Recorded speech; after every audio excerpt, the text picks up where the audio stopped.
Hi iLinkers, I'm Noli Yuson from General Santos City. Andito tayo ngayon sa Barangay Ligaya, General Santos City, sa farm po ni Marvin Tan. So, andito po, bibilangin natin yung ilang tillers o may bunga na. Productive tillers. Productive tillers, kung ilan po. So ito yung tinaniman natin sir, no? Last July July 15 and today is October 1. October 1. So magti 3 months pa lang to after natin ma-transplant. Opo. Then so tingnan natin, ito yung tinransplant ng mga wealthy farmers. Ayan, nakikita po natin napakaganda ng tanim.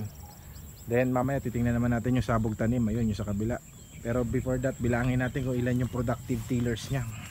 Gaano karami ang bunga sa isang punuan. Ito yung tinaniman natin na isang punuan lang. 1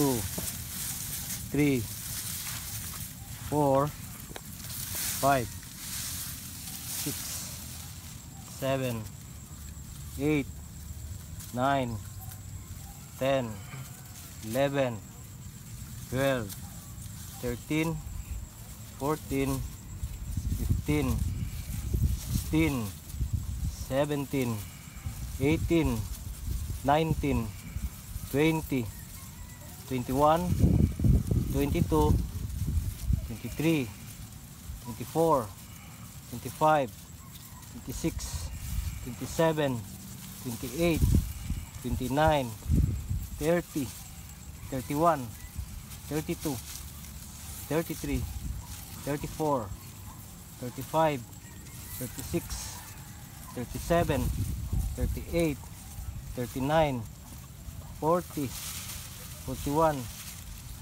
42 43 44 45 46 47 48 49 50 51 52 53 54 55 56 57 58 59 60 61. Wow, 61 productive tillers. Yan sir, isang punuan lang sir? Isang puno lang po. Isang puno lang ang tinanim natin dito. Ayan, kitang kita, mas marami pa tong iba at palabas na rin yung mga bunga. So ayan, makikita po natin ang taba ng kanyang punuan. Pakihawi nga sir.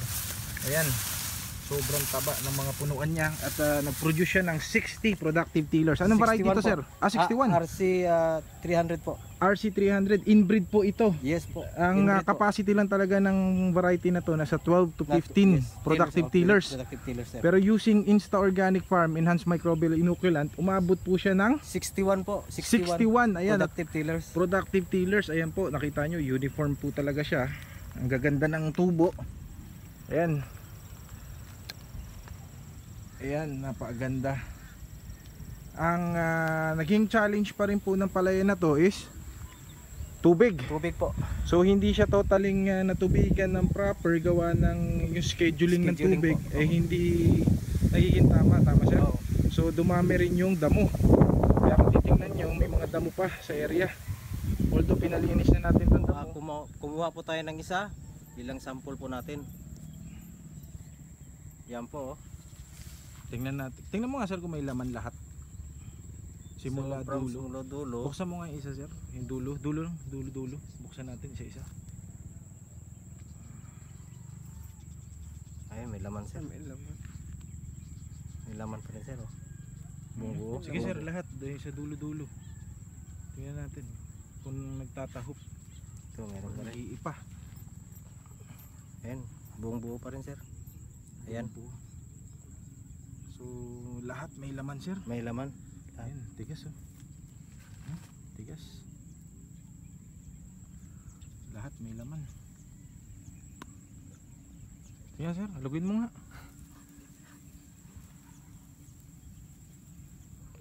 Napakaganda talaga. Ito ay ginamitan ng microbial inoculant Insta Organic Farm. Yes. Napakaganda. So ayun, again, ito po ang tanim ng mga first timer nagtanim. Makikita nyo po kung paano sinasabi kong first timer. Ayan, may mga bakante. So, kahit sino pwedeng mag-farming. Opo. Kaya po lahat ini-encourage namin na gumamit na ng Insta Organic Farm, microbial inoculant, solusyon sa ating mga palay na pananim. Sir, ilang abono pala to?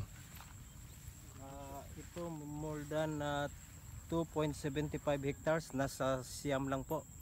9 sacks lang ang ginamit natin dito, 9 sir, sacks lang po. sa 2.75 75 po.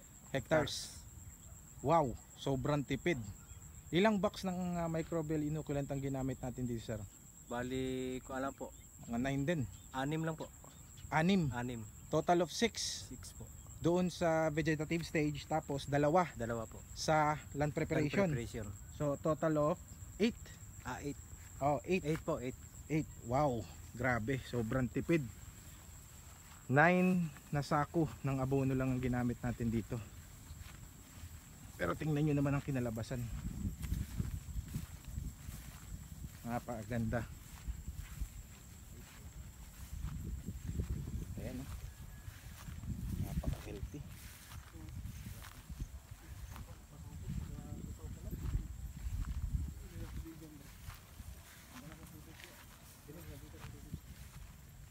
Puntahan naman natin yung yung ating sabog tanim. Pero titingnan nyo, mayroon pa dun mas malaki. Oh, ayan, oh, ang laki, grabe. Then ayan po, nakikita nyo may mga bakante dahil hindi na natin na repair. O ito naman yung sabog tanim natin. So napakaganda rin ng tubo. Ayan sir, pwede ba pakihawi ako nito para makita ng ating mga viewers? Ayan, grabe. Grabe ang taba ng punuan.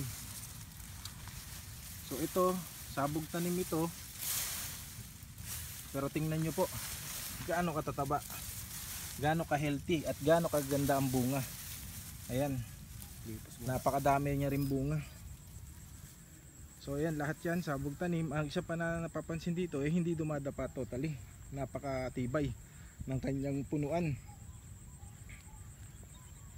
Wow, napakaganda. So ito sir, ang mga nagtanim pa dito ay mga first timer. First timer po na mga wealthy farmers, mga first timer mag-transplant. Kaya po yung iba may mga bakante dahil hindi naman po totally mga professional ang bumanat nito. Ang gusto lang natin mapakita dito ay using our method kayang umani ng mas maganda at magpatubo ng magandang palay. Tama sir? Opo.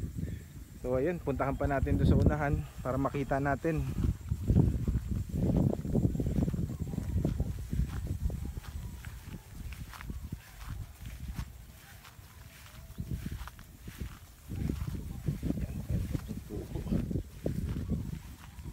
Ito, sabog tanim natin.